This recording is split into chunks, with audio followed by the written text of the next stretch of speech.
Bom dia, me chamo Carlos Henrique Trindade e vou apresentar duas perguntas referentes à produção de energia elétrica dentro das usinas.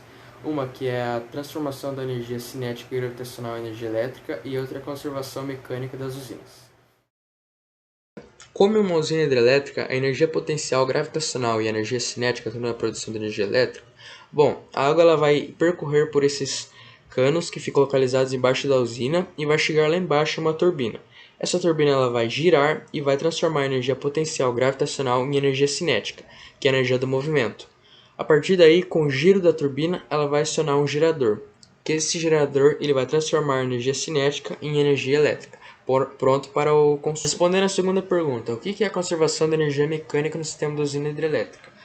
A energia mecânica nada mais é que a utilização de duas energias, que é a energia potencial e a energia cinética.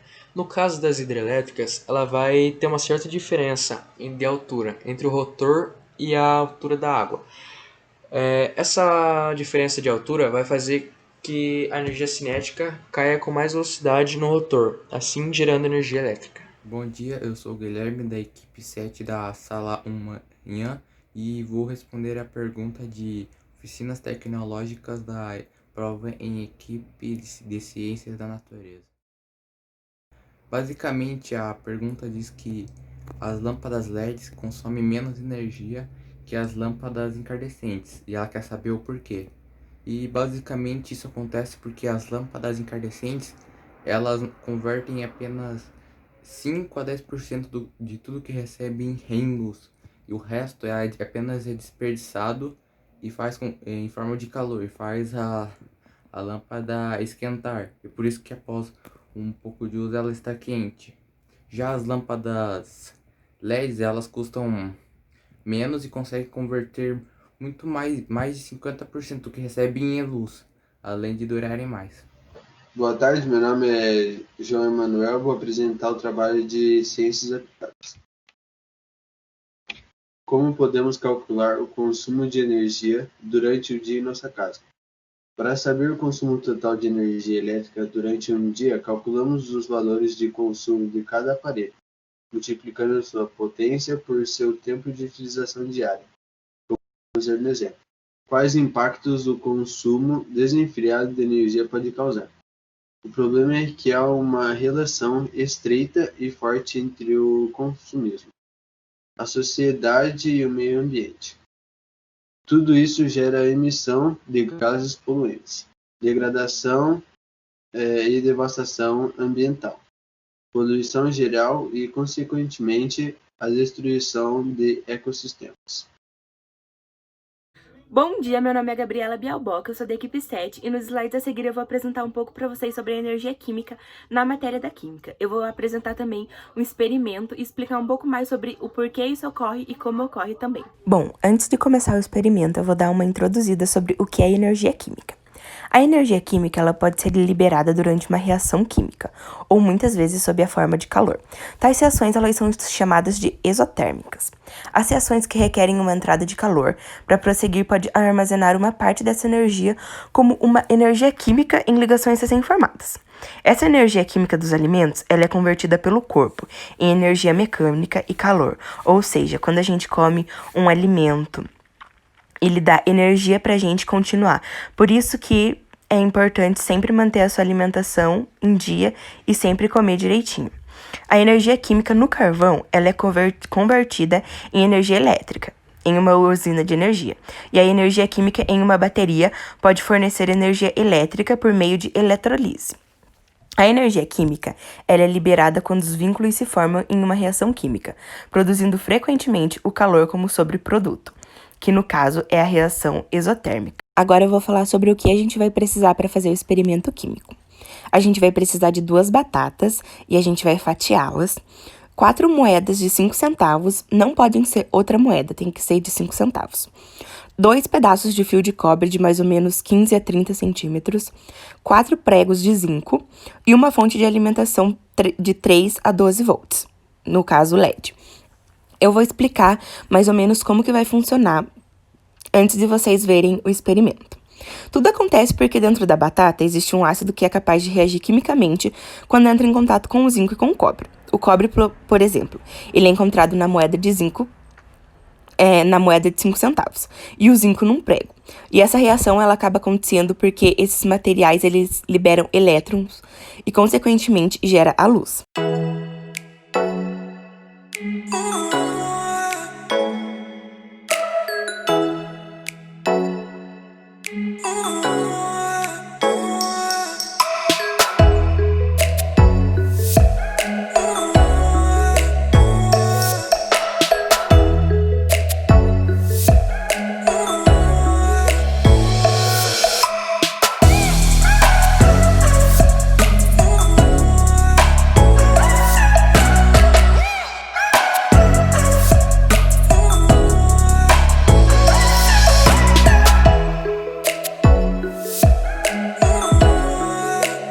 Bom, o cátodo, ele é o elétrodo no qual há redução, que é o ganho de elétrons, e ele é normalmente o polo positivo.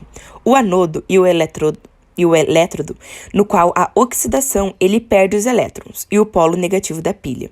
Os elétrons, eles saem do anodo e entram no cátodo da pilha, por isso ocorre a ligação do LED pela batata. Bom dia, meu nome é Ana Júlia Pinter Soares e eu vou apresentar a parte de Biologia do trabalho de equipe da oficina Monopoly. Como os diferentes processos metabólicos podem produzir energia e que será utilizada pelos organismos que os sintetizam? Então, para responder essa pergunta, a gente primeiro tem que saber o que é metabolismo e os tipos. O metabolismo designa toda reação bioquímica que acontece no interior de uma célula e do nosso corpo. Essas reações podem estar relacionadas com a síntese de compostos orgânicos ou sua quebra para fabricar ATP, e são todas coordenadas por enzimas. Traduzindo, metabolismo são as reações necessárias para o funcionamento do organismo. Essas funções ajudam a controlar os recursos materiais e energéticos. E a gente tem o metabolismo basal e o energético. Eu vou começar explicando sobre o energético. Então, ele compreende o conjunto de reações que envolvem trocas energéticas no organismo. Para que isso ocorra, a gente precisa de substratos energéticos, ou seja, comida. As principais fontes de energia que essa reação usa são os carboidratos, lipídios e proteínas. A gente também tem o metabolismo basal, e é a quantidade de energia que o organismo precisa para fazer as funções. Cerca de 75% da energia produzida a partir da alimentação é usada para fazer a realização das funções vitais do organismo, como a respiração, atividades do sistema nervoso e a circulação. Alguns fatores podem influenciar a quantidade gasta pelo organismo. Pode ser a idade, tipo, os jovens, eles gastam mais energia por estarem em fase de crescimento. E o gênero? Por exemplo, as mulheres normalmente têm a porcentagem de massa muscular menor, ou seja, apresentam taxa metabólica basal menor do que a dos homens. Tá, mas o que são essas tais reações do metabolismo? Então, elas estão reunidas em duas vias metabólicas, o catabolismo e o anabolismo. O catabolismo é a parte do metabolismo que se refere à assimilação ou processamento da matéria orgânica adquiridos pelos seres vivos para fim de obtenção de energia. Este conjunto de processos diz a respeito às vias de degradação, ou seja, de quebras de substâncias. Tá, mas o que isso significa? Então, significa que o tipo de reação do catabolismo é degradação, ou seja, ele pega uma molécula complexa e ele vai quebrando ela até virar uma molécula simples.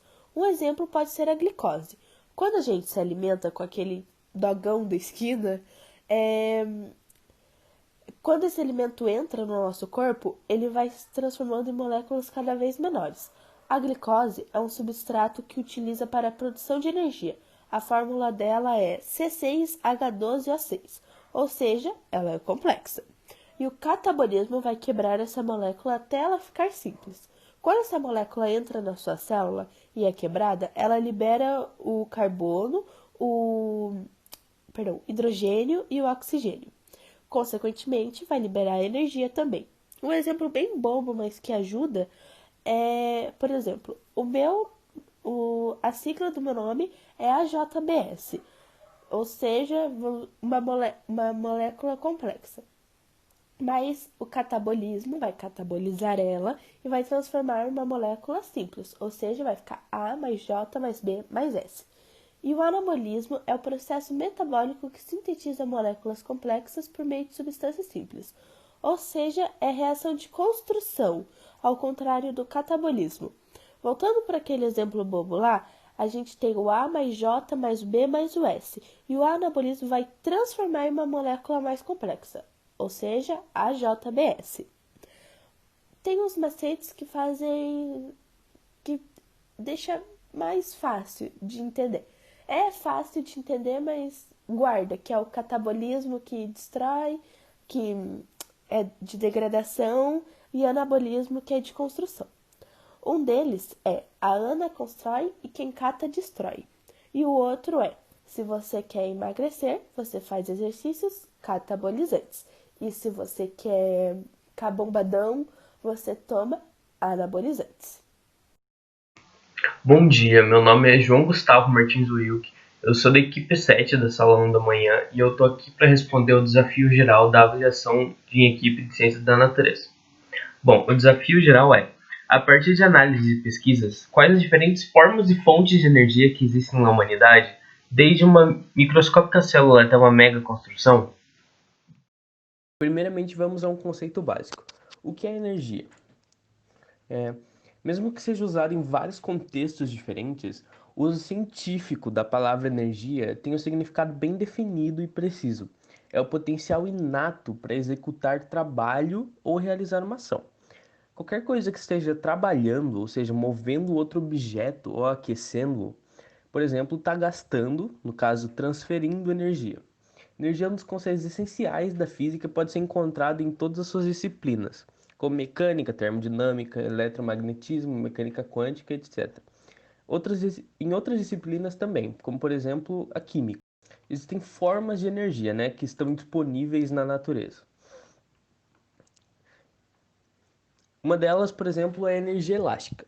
Quando puxamos um elástico, a gente provoca uma deformação e largamos em seguida, A energia armazenada na tira do elástico se transforma em energia cinética.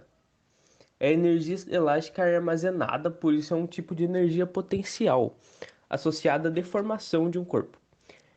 A energia potencial gravitacional. Tudo que está no alto em relação ao solo possui energia potencial. Quando o menino segura uma bola, a energia desta bola está relacionada à altura dela a partir do chão. Se o menino solta a bola, essa energia potencial é transformada em energia cinética, que é representada pelo movimento da bola, Energia química. Quando uma menina pedala uma bicicleta, por exemplo, ela transforma a energia química do seu corpo em energia cinética nas rodas da bicicleta. Da mesma forma, a energia química contida nos combustíveis dos veículos é transformada em energia cinética, para que eles se movimentem. Pilhas e baterias contêm energia química também, que faz com que os aparelhos elétricos funcionem, como controles remotos, brinquedos e celulares. A energia química da bateria é transformada em energia elétrica que alimenta esses aparelhos. Energia elétrica, por exemplo. Se você pudesse olhar qualquer material com uma superlupa, você viria que ele é composto por moléculas, que são partes menores, E essas moléculas, vistas por uma lupa mais potente ainda, são formadas por átomos. Cada átomo é formado principalmente por 3 tipos de partículas: prótons, nêutrons e elétrons. Os prótons e nêutrons estão no centro do átomo, chamado núcleo, e os elétrons estão em movimento em volta do núcleo. Esses materiais metálicos, os elétrons, podem caminhar, levando energia de um local para o outro. Por exemplo, da tomada pelo fio até a televisão. Esse movimento é chamado de energia elétrica ou eletricidade, Energia térmica. Energia térmica está relacionada à temperatura, ou seja, quanto mais quente um objeto, mais energia térmica há nele. Quando aquecemos a panela de pipoca no fogão, utilizamos a energia térmica para esquentar a panela, que transfere o calor para o milho, transformando em pipoca. Podemos também utilizar a energia elétrica para nos aquecer no banho. A energia térmica também pode ser captada do sol para aquecimento da água do banho ou para outros usos. Mas isso vai ser falado mais para frente em fontes de obtenção de energia. Energia cinética. Está presente quando algo está em movimento. Por exemplo, a energia da água do rio, do vento ou das marés. Essa energia pode ser transformada em energia elétrica quando se direciona algum desses fluidos para girar um equipamento elétrico. Agora, formas de obtenção de energia, né? Existem várias formas que você pode obter energia para utilizá-las em outros locais. Uma delas é a energia solar, que é proveniente de uma fonte até agora inesgotável, né? O Sol. Os painéis solares possuem células fotoelétricas que transformam a energia proveniente dos raios solares em energia elétrica. Tem a vantagem de não produzir danos ao meio ambiente, né? Energia nuclear. Energia térmica que é transformada em energia elétrica e é produzida nas usinas nucleares por meio de processos físico-químicos. É energia eólica, que é o ar em movimento. Ela já foi utilizada para produzir energia mecânica nos moinhos. Atualmente é usada com o auxílio de turbinas para produzir energia elétrica. É atraente por não causar danos ambientais e ter custo de produção baixo em relação às outras fontes alternativas de energia. Energia elétrica também pode se transformar em outros tipos de energia ao chegar às residências ou indústrias. Por exemplo, energia térmica. Quando vamos passar roupas, a energia elétrica é transformada em energia térmica através do ferro de passar. Energia sonora e energia luminosa. Recebemos uma iluminação em casa pela transformação da energia elétrica que ao passar por uma lâmpada, ela se torna incandescente. E o televisor nos permite receber energia sonora, por exemplo. Energia mecânica usada nas indústrias automobilísticas para trabalho pesado.